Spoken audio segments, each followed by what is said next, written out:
¿Usted me está escuchando?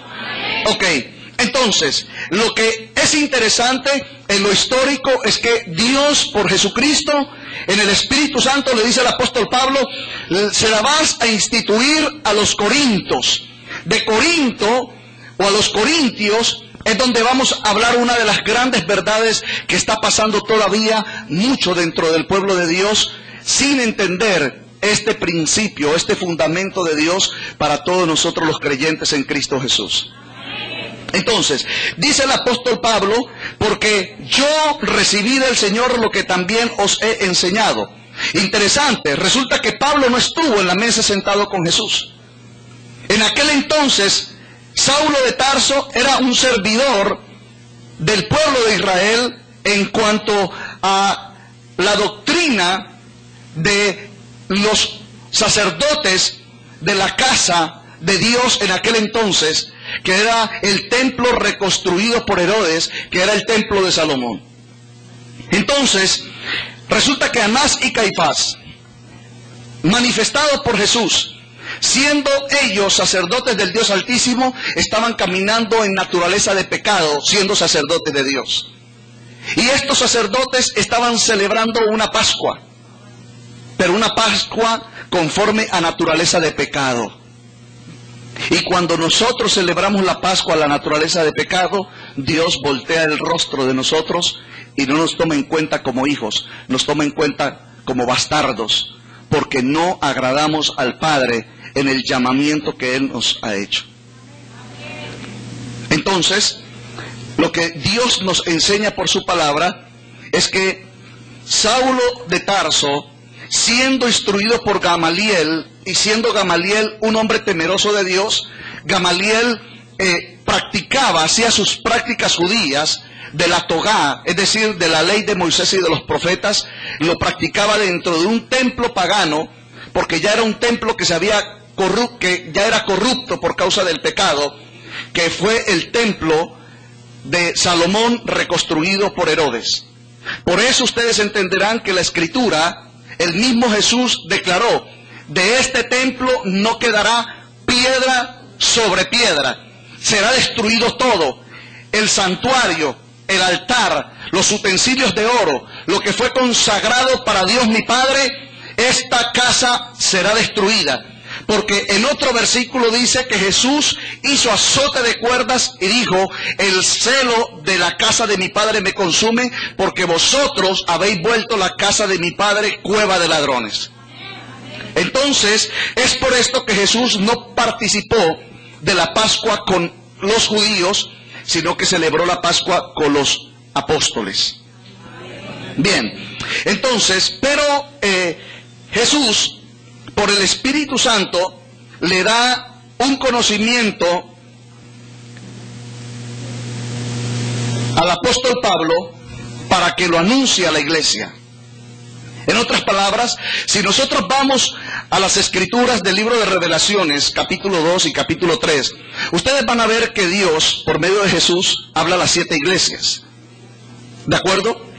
Ahora, las 7 iglesias que en su fundamento no son 7, sino que son 7 tiempos de Dios para santificación del creyente. Estas 7 iglesias no son 7, sino que son una. Porque no dice la palabra que Jesucristo vendrá por 7 iglesias, sino que Él vendrá por una iglesia gloriosa, sin mancha y sin arruga. Es decir, en esta congregación pueden haber 7 tiempos de 7 iglesias. Una que está pecando, otra que está buscando, otra en la cual Dios ha mostrado su gloria pero no se ha arrepentido, etcétera, etcétera. Eso puede estar pasando aquí, en esta iglesia local. ¿Me está escuchando? Y entonces el llamado de Dios en Cristo Jesús es a que todos por medio de Cristo vengamos a una iglesia. Porque la palabra iglesia del libro de Revelaciones, cuando habla de las 7 iglesias, está hablando de los 7 candeleros. La palabra los 7 candeleros, lo que está anunciando son los 7 espíritus de la sabiduría de Dios, en la cual en una unidad perfeccionan a los santificados. La palabra luz es entendimiento, la palabra luz es sabiduría.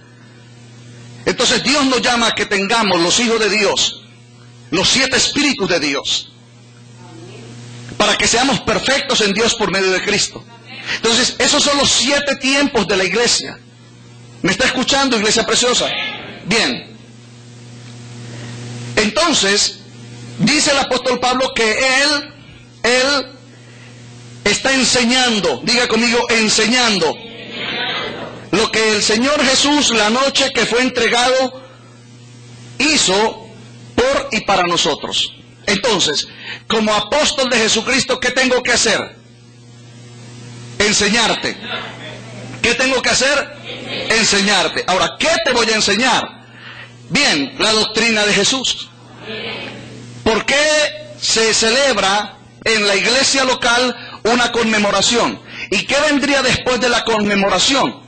Entonces, adelantándome un poco al fundamento de la palabra de la doctrina, como creyentes, nosotros debemos de celebrar 2 tiempos de la Pascua. Por favor, quiero que me atienda. Usted como creyente y yo como creyente debemos celebrar 2 tiempos de la Pascua. 2 tiempos de la Pascua. Diga conmigo fuerte. 2 tiempos de la Pascua de Dios. Bien. El primer tiempo es el tiempo de conmemorar lo que el Señor le habló y le enseñó a Pablo para que Pablo lo enseñara a los santos. ¿Y qué fue lo que Pablo le enseñó a los santos? Leámoslo. Dice la Escritura, porque lo que yo recibí del Señor, también os he enseñado que el Señor Jesús, la noche que fue entregado, tomó pan, y habiendo dado gracias lo partió, y dijo, tomad, comed, esto es mi cuerpo, que por vosotros es partido, hacer esto en memoria de mí. Ahora, yo quiero que si tú puedes tomar en tus apuntes, del versículo 24, aquí es donde empieza el fundamento del primer tiempo de la Pascua en cuanto al cuerpo de Cristo se refiere. Bien, dice, habiendo dado gracias lo partió y dijo, tomad, comed, esto es mi cuerpo que por vosotros es partido.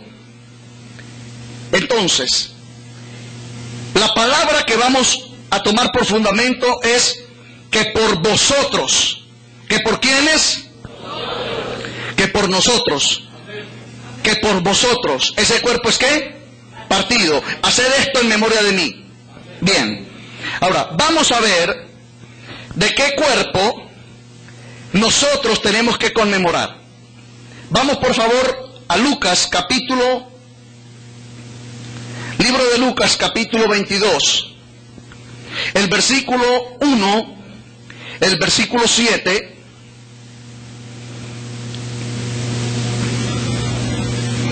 para poder entender del versículo 24 de Primera de Corintios 11. ¿Qué fue lo que el Espíritu Santo le dijo a Pablo que enseñara al creyente y a la iglesia? Cuando lleguen allí, por favor, me anuncian un amén. Ok. Versículo 22, perdón, capítulo 22. Lucas capítulo 22, versículo 1. Estaba cerca la fiesta de los panes sin levadura, que se llama la Pascua. Estaba cerca la fiesta de los panes sin levadura, que se llama la Pascua. Ahora, mis hermanos, como la Pascua es la Pascua del pacto de Dios para el pueblo judío, lo que representa es que dentro del sacrificio o dentro del pacto de la muerte de Cristo Jesús en la cruz del Calvario, mientras para Dios eso es un luto, para nosotros es un gozo de júbilo, porque en esa muerte de sacrificio, de muerte de cruz, nosotros seremos libertados de la cautividad de nuestro pecado. Se lo voy a decir en lenguaje que usted lo pueda entender. Mientras esto para nosotros es una fiesta, para Dios es la entrega de su Hijo en la muerte de cruz del libro del profeta Isaías capítulo 53.